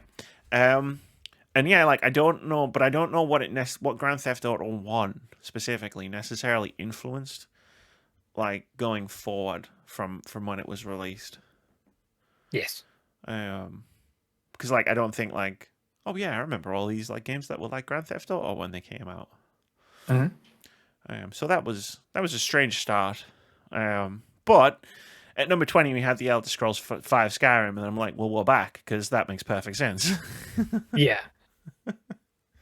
In terms of, yes, it's a 5th Elder Scrolls, so there's been plenty of stuff which have influenced things beforehand. But in terms of like a mainstream success, I think this is the biggest of the breakout titles. Obviously, Morrowind was huge, and Oblivion was even bigger than that. But Skyrim is a legend at this point. So yeah, like you know how many games have come out that have done the Skyrim thing, you know? Like, I mean, that's all the comparisons everybody's making for Avowed when it came out a couple of months ago. That's the only like totem of it was like, it's like things we can tie back to. Yeah. I guess I'd be interested to do a tangent. I guess I'd be interested to see this list rerun if it was just game developers could answer the question. Because I'd be interested to know, like, because like they're the ones who are influenced by games. It would be interesting to see what they were influenced by. Yeah, next ICE Awards for everybody who's invited, get them to fill a form like this out. Because like, there's a game missing off of this list that I think it's an egregious omission, which is Far Cry 3. And like, you can say whatever you want about the quality of Far Cry 3 and everything that followed it, but like the template it laid down is a template that Ubisoft and indeed other companies are still using. That's it. They liked it and thought, you know what? Yeah. This meal every single day for the rest of my life. Just because the tower is a walking dinosaur, I still see you, Sony. I still see what you're doing. We're still doing the Far Cry thing. So yeah, I think there's some interesting omissions. But yeah, so at number 19 we have Grand Theft Auto 3. This is the GTA. This makes a title lot I more would have sense. included. Yes. Yeah. Yeah, for the amount it spawned and the whole like other franchises like Saints Row and that it spawned in every other open world game which set in like a pseudo modern city, even like going to the likes of Cyberpunk 2077, all owe a lineage to GTA 3. For real. Yeah, absolutely. Yeah. Like it is I don't know, like not the first open world city based game. I imagine it wasn't the first, but definitely probably one of the first ones that sort of like popped and like popularized like a lot of things that we still see in video games like now, like today, and stuff that had genuine content that was mature in there rather than just edgy stuff like like anything that was just like not just pseudo slapstick, and it wasn't like Duke Nukem. It was actually it had a little bit of grit to it. Yeah, definitely. I love the Duke Nukem reference. 10 out of 10. There you go. Number 18, Dark Souls. Great shout. This is what Amy voted for. Yes. This is a great shout. Yeah, for all of, there was a whole genre of Soulsborne. Yeah. and it pretty much owes its lineage to this. I'm not sure how. Did Demon Souls come out first and then Dark Souls? You could do the pedantic thing of if you trace a line all the way back, like you're from Dark Souls, Demon Souls came out first. Demon Souls was inspired by Kingsfield, like you know what I mean? Like, but in the same way, GTA 3 popped off, and that was the one. Like Dark Souls is the one. Yeah, like Dark Souls is the one. Like I said it in the Elden Ring video. Like Dark Souls might be the most influential release in modern gaming. Like just for like how many 100%. How many things it changed both in its like immediate like vicinity, but also like you think about like Star Wars Jedi Fallen Order has like Souls inspired combat. Like what? It didn't need it. It didn't need it, but it's got it, and like that's how far. Like it has bonfires. It has like the interconnected like maps of like maybe it's not Dark Souls 1, but like the level design of like a Dark Souls 2 or 3, and like it's like that's how far out its influences is spread. Like it doesn't even need to be a 3D third person action game. When you look at things like Hollow Knight, which is definitely like taking a big inspiration from Dark Souls, it's definitely a massively influential game. Definitely. Number 17, Final Fantasy VII. Yep. I was there, Gandalf. I was there 4,000 years ago when this game basically birthed the modern cinematic story-driven video game. Just video game.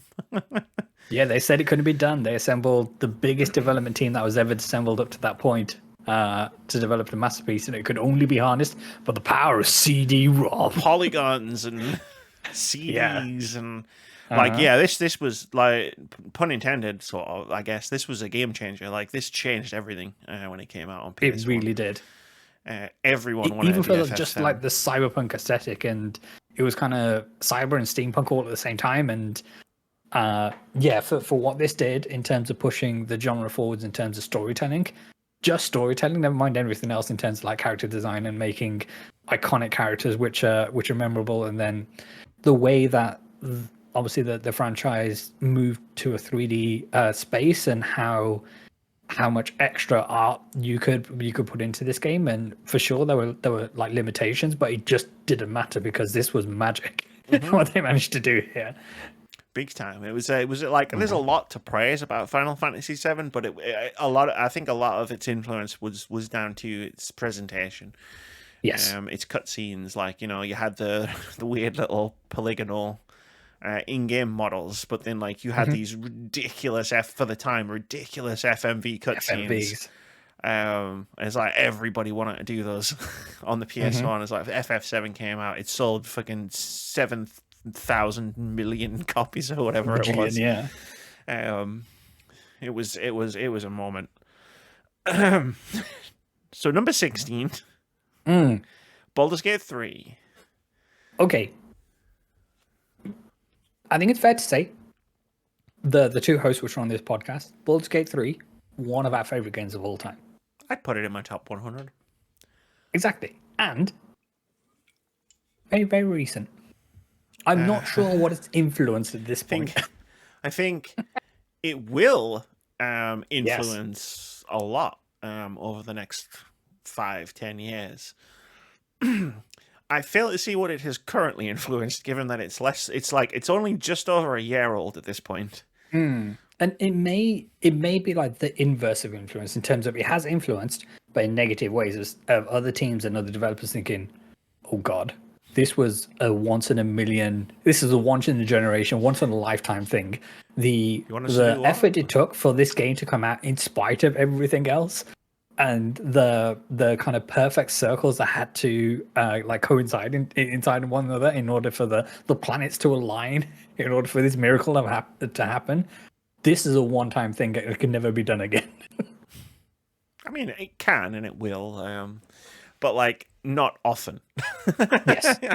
But yeah, it is interesting because I'm interested to see like the influence that this game has going forward. But like, there's no time for it to have been influential.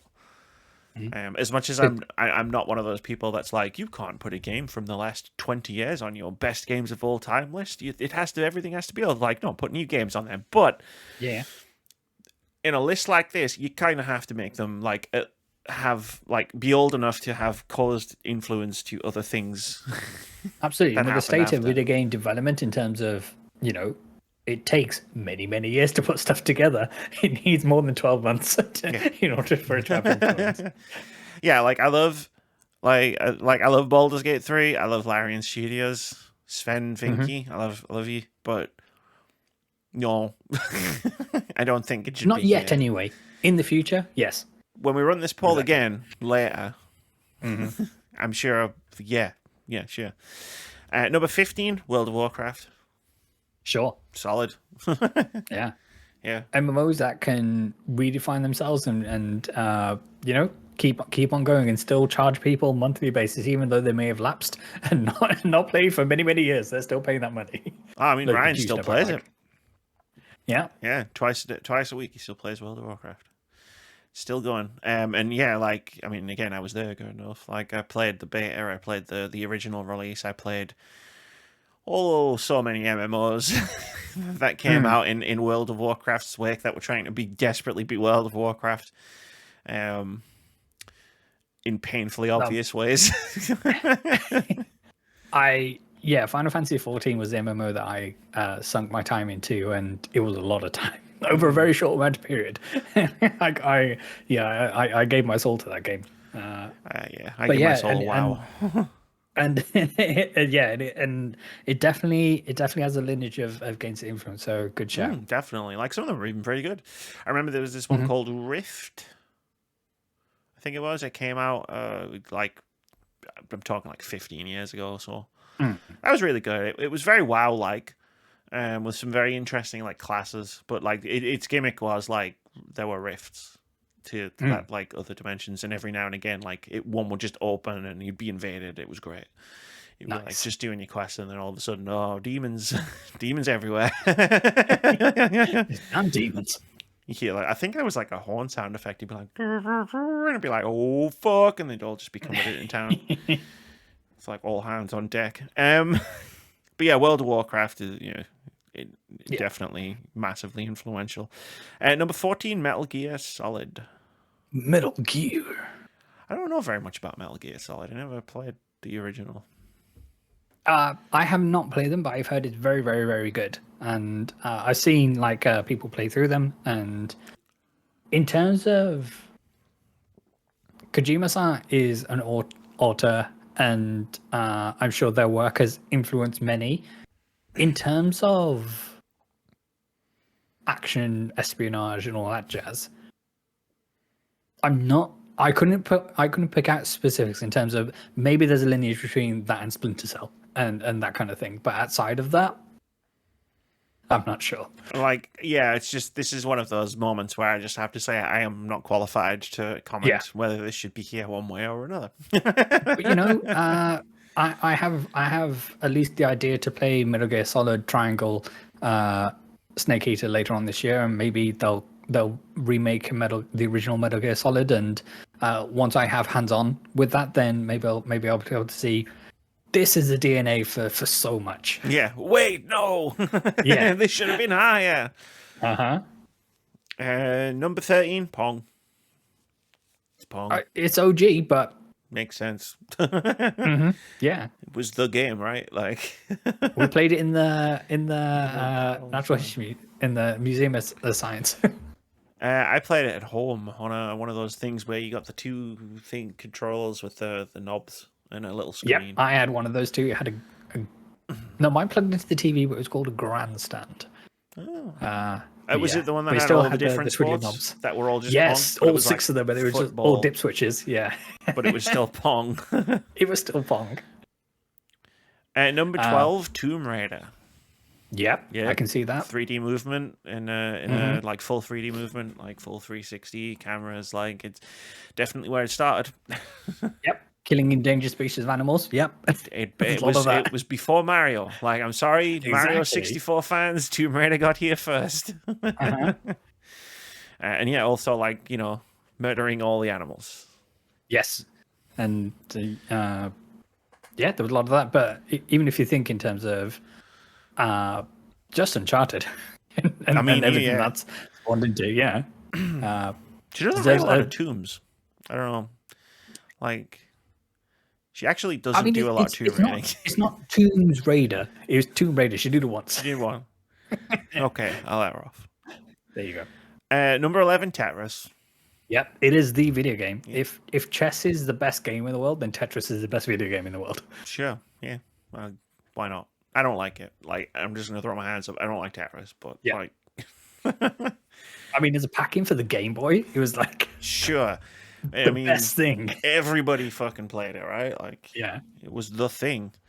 And I can definitely see why it's a most influential game of all time.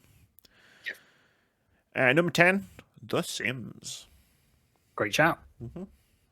Like, inspired many Sims and much capitalism. Sure, I like. Yeah, like most of this list, like I kind of maybe I made it sound like this list was more controversial than it was. Like most of this list is fine. Like I'm fine with most of them. Yeah, The Sims, like for like how it like handled like AI and PC behavior and like scheduling and stuff that you see in like Oblivion, right? It's like that kind of shit started with The Sims. Like The Sims had to be semi-autonomous. Yes. And then like the offshoots, like because like it's interesting to think The Sims is an influential game, but there's never really been another successful game that's like The Sims. It's always trying.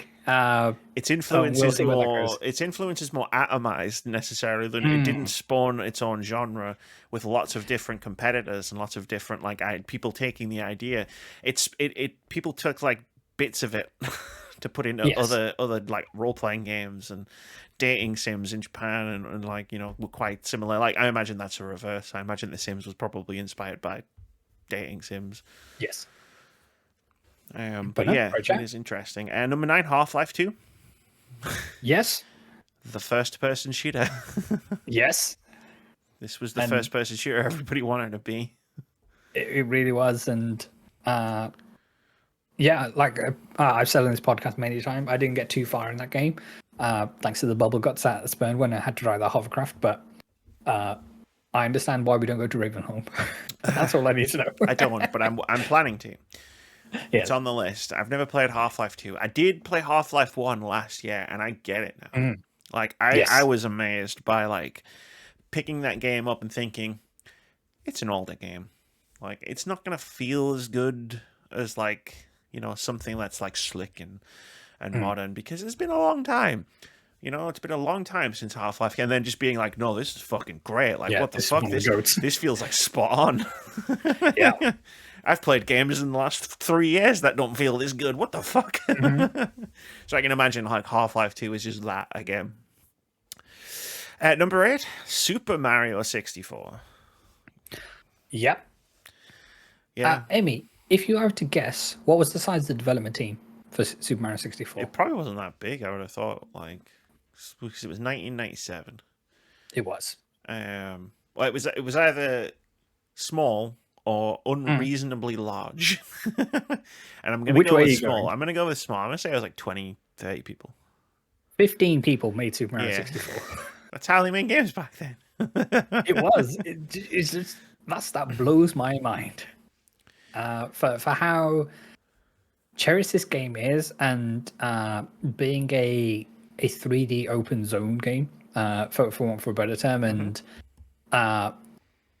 what it did for the genre in its time of 3D action games, but also how that kind of methodology was brought forwards in terms of individually controlling the camera and stuff like that, and obviously led to the evolution of the right analog stick and so on and so forth. That yeah, it deserves to be up here.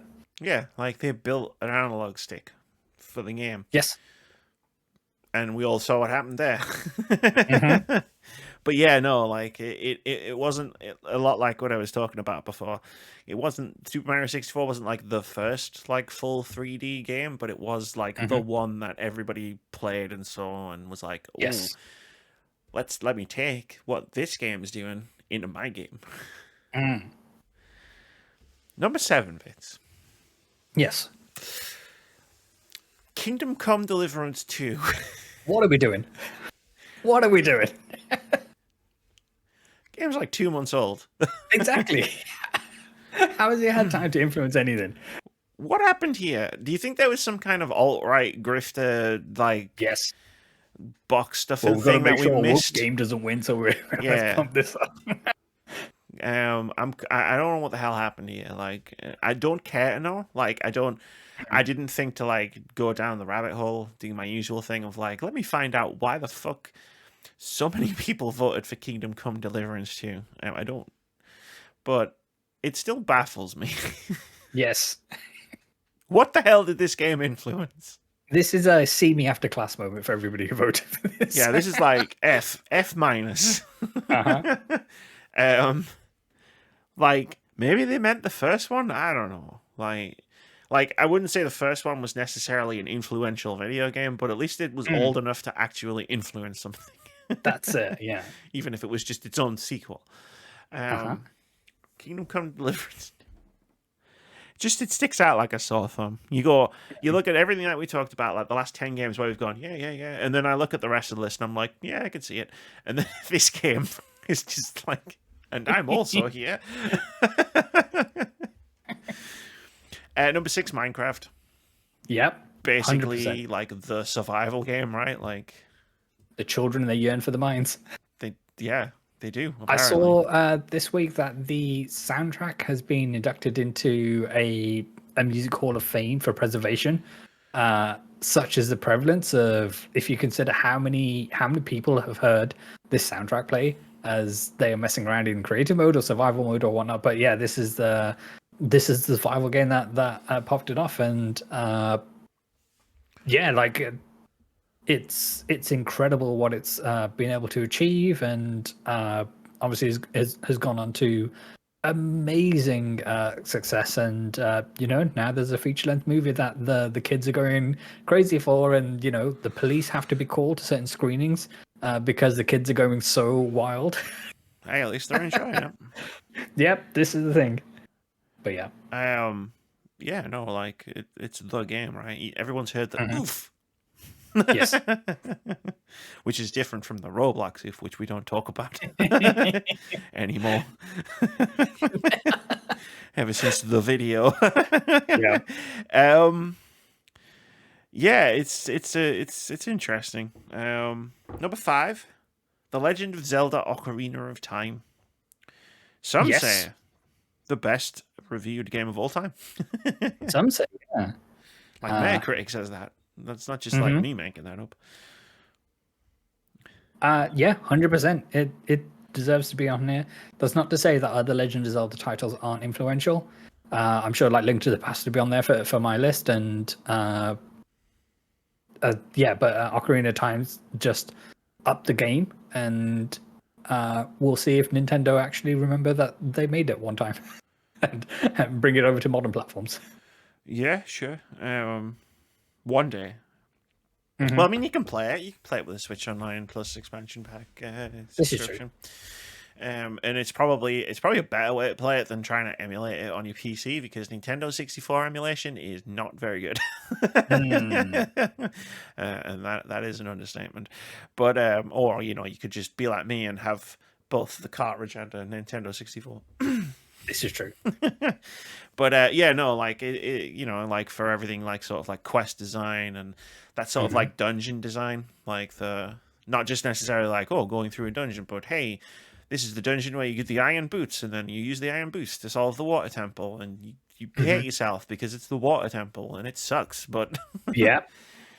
Oh, just the whole thing of going to the Temple of Time as a kid and coming out as an adult and seeing how much Hyrule changed, and yeah. And like that sort of the way it does its narrative, like in like it's not necessarily all told through cutscenes and dialogue and whatnot. There is also a lot of narrative like within the gameplay, and there's a lot of things to environmental storytelling as piece well, together yourself. Like I don't want to invoke Dark Souls because I know I'm that person that always brings up Dark Souls, but like it's like Dark Souls. And Majora's Mask was better. Number 4, Half-Life. Yes. When I mentioned Half-Life before, I forgot Half-Life was on this list as well. Yeah. But also, yeah, sure. Yeah. It's Half-Life. Get a crowbar, shoot some aliens. Yeah, don't say a word. There wasn't a first-person shooter like this before. Like all the first-person shooters like this didn't really have stories. It was like Doom guy's mad, kill the demons. BJ Blazkowicz is here to kill some Nazis. Now kill Hitler. Like that was the story of those games. Quake, also demons. Yeah. So number 3. Super Mario Brothers. Wahoo! I mean, sure, yeah. Like 100%. how many like million videos are there out there that's just like one is the perfect first level? Yeah. It's a cliche at this point. I mean, we spoke about playing Mario Brothers at the top of the show. Sure. I mean, you did. Yeah, I did. Yeah, I have never played it. No, see, but you think of the reverence that people have for the movie that just came out. Not so much the Bob Hoskins 1993 movie. That movie is great, and I will hear nothing. I will hear lots of bad things said about it, but it's one of those bad movies that you can enjoy. What they did in in the Cooper side of things, how because dinosaurs were still around, everybody drove electric cars because there's no fossil fuels to turn into petrol. Mind blowing. They put a lot of thought into that one. Absolutely, as they did for the new one, and how the opening of that when they're running to their first job, they're actually running through 1-1 as they go to the job. It's awesome, and Super Mario Brothers is up there. I've never seen the new movie, but I did like the advert they did. With where it was the advert for the Mario Brothers plumbing cars. Like that's a good advert with the original Super Mario Brothers rap. Yeah, from the animated show. Yeah, but like I've played 1-1 and 1-2 because I had capture footage for I think the crediting video that I did. I decided to capture some Mario footage, and it's not like Half-Life where it's like, okay, this game is almost 40 years old. It's very easy for me to remember that because it's the same age as me. But like, it's almost 40 years old, and you sit down to play it, having never played it before, and think, okay, surely it's going to be like a bit of its time, and then it's like, no, it's like it's fucking great. Like again, I've played platformers in the last few years that don't feel as good to play as Super Mario Brothers. They all aim to be Mario, and when a Mario jump feels right, and when it absolutely doesn't. When it comes to other games, in terms of that was the issue with Little Big Planet, is one of the many issues that the jump felt far too floaty, and what people were wanting was a Mario jump, and Sackboy just didn't have it like that. So Sackboy just couldn't do it. They just, he didn't have it in him. Astrobot got up there, but they had, rocket boots as well. Yeah, sure. I mean, Rocket Boots helps. It sure does. Number 2, Mm. the game that I played on a grand piano. It's Doom. Yes. It's true. I A did. I great played it on shout. a piano. There you go. Interesting way to Uh, play a game. I'm sure it is, but yeah, Doom is a fantastic shout. For I mean, it's the yeah, for, first-person shooter. I it mentioned is it the in first the person shooter. Elden Ring video. It's like it was a period of time Mm-hmm. after Doom came out where other first-person shooters came out after it, but because like it was a new thing, they just called them Doom clones. Yes. Even though Wolfenstein came out first, they called them Doom clones. It's not about whether you're That's a hit. first; it's about whether you're the hit. History is written by the winners, Ames. Yeah. We know this. But no, like it again, it birthed it essentially birthed what we now know as the first person shooter genre. Yes. And I'm sure someone else would have done it, but Doom did it. Mhm. So here we are. Let's see. If it wasn't going to be Doom, it'd be Quake or be Wolfenstein or what Should've anybody been else. But Wolfenstein. yeah, Doom was the one. But yeah, Doom was the one, and now you can play it on anything. Mm-hmm. Did they ever? They got it run on a pregnancy test. I think I read somewhere. Yeah, I remember like seeing the sonogram screen and Yeah.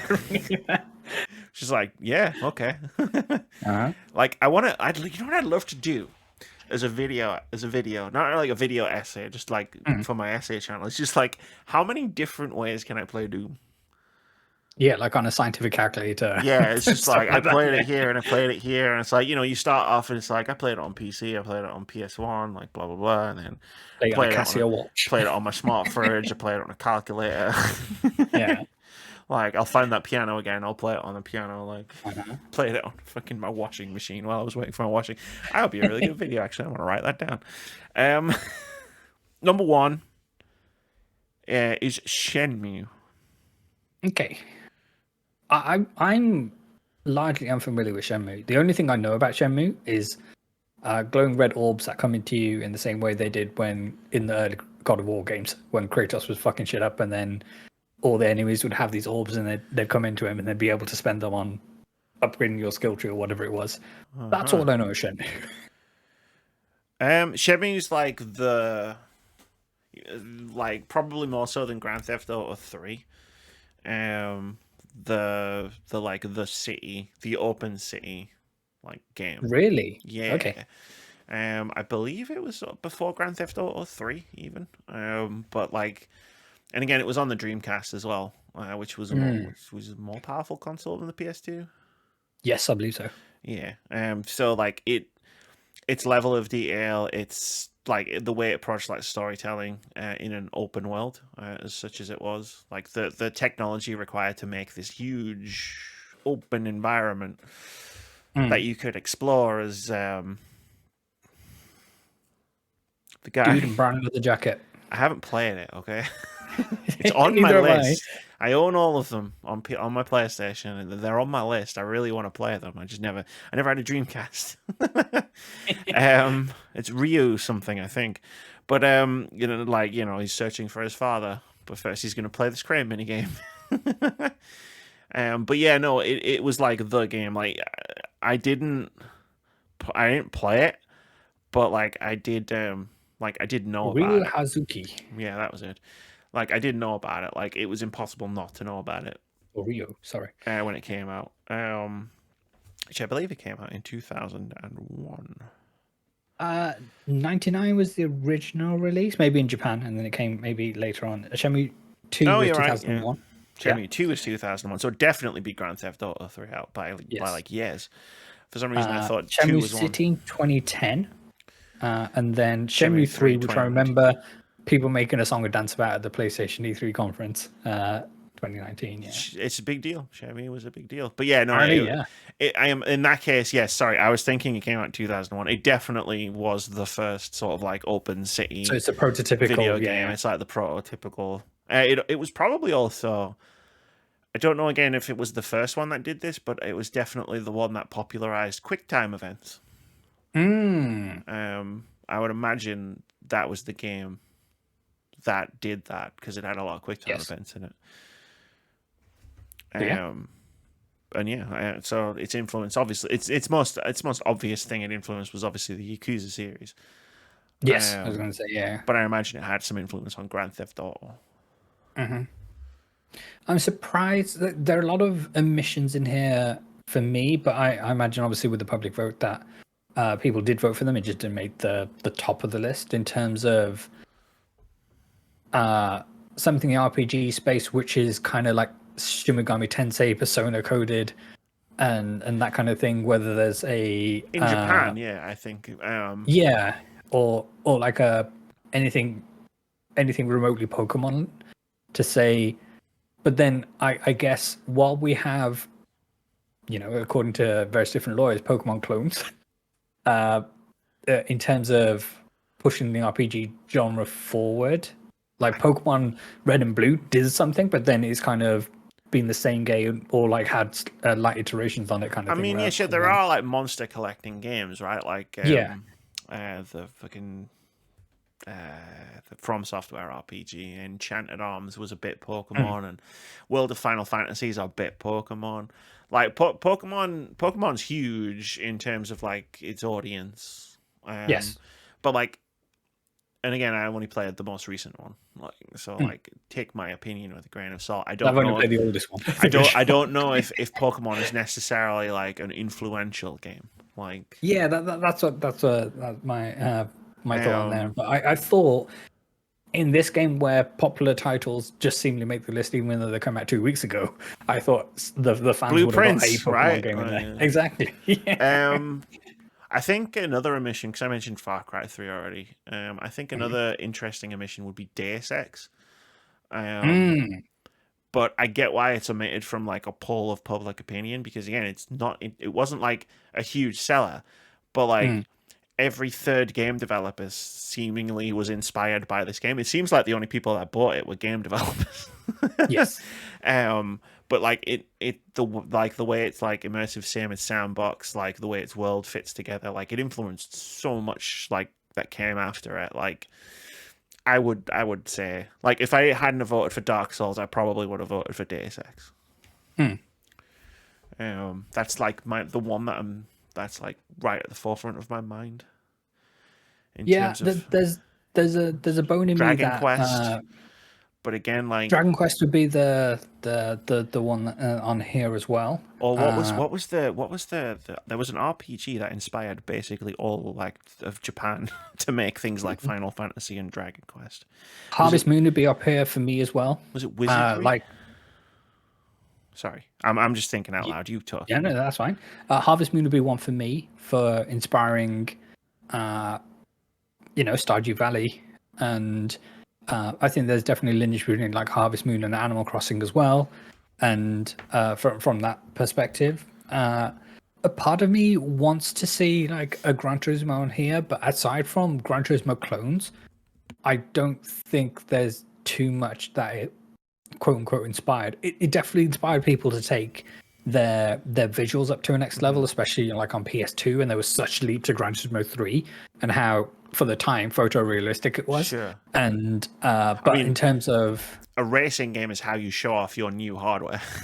This is it. It was Wizardry proving grounds of the Mad Overlord. Sorry to cut you. Right. No. That's more than okay. But aside from a couple of questionable clangers on here, not a bad list. It's the question of like how far back do you pull the thread? Like what I was talking about Dark Souls, it's like you could trace that lineage all the way back to Kingsfield. But it's like, would you really put Kingsfield on this list? Like it was like a domino, right? It inspired this game, which inspired this game, which inspired Dark Souls. But there needs to be one breakout hit that did the mass inspiring of people rather than just the few that played their original releases. Because like Naughty Dog made a bunch of stuff before they got to like a Crash Bandicoot or even like Uncharted and Last of Us and things like that. Now we appreciate that like a title like Last of Us has inspired many games to have a darker parent-child relationship, and I'm sure that like God of War 2018 took a lot of learnings from The Last of Us in terms of that as well, and someone shouldn't have that way. Like climbing. Yes. But yeah. But yeah, no, like I'm sure we could sit here and think decent of list. like many, many more where it's like, well, actually this and this and this, but like it's a pretty good list Yeah. with some odd inclusions. But speaking of a pretty good list with some odd inclusions, it's time for OpenCritic Head-To-Head. This is the game we play every week where we try to just go with it, where we try to guess the OpenCritic average of upcoming games. Whoever gets closest to the score at the time of recording gets a point. If you manage to guess the score correctly, you get 2 points. Fucking nailed it for the first time in fucking a month. I fucking nailed it. Let's go. Last week and previous weeks, we tried to guess some OpenCritic averages. Rosewater still has enough reviews to get a score. It still doesn't have a review. I'm thinking about writing an angry email to opencritic.com and being like, yo, can you like put the fucking number on this thing already? Because I've worked it out. And if it doesn't get one by next week, I might just do it myself. Fine. Thanos is at it again. Because I know what the number currently sits at. Because like it's easy to work out averages of numbers. But it just hasn't got the thing on it, the badge. We also did Detective Dotson. That apparently got delayed to the end of April. Dang it. So we'll see. But the two that we do have scores for. Number one, Blueprints. Yes. Yeah. Game Amy hasn't shut up about for a year. It's finally out. It's out. I'm playing it right after we finish recording. Moody guessed it would get an 88. Vitz guessed it would get an 84. I guessed it would get a 90. At the time of recording, Blueprints has a 90 on OpenCritic, which gives me 2 points. GG to everyone at the team who put together Blueprints and has marketed Blueprints. Amazing work. Yeah, it gives me 2 points, 20 points in Fantasy Critic, and a renewed faith in video game critics everywhere. We also try to guess the OpenCritic average of Promise Mascot Agency. Moody guessed it would get a 79, Vitz guessed it would get an 80, I guessed it would get an 85, and it was close. But at the time of recording, Promise Mascot Agency has an OpenCritic average of 79, which means Moody gets 2 points.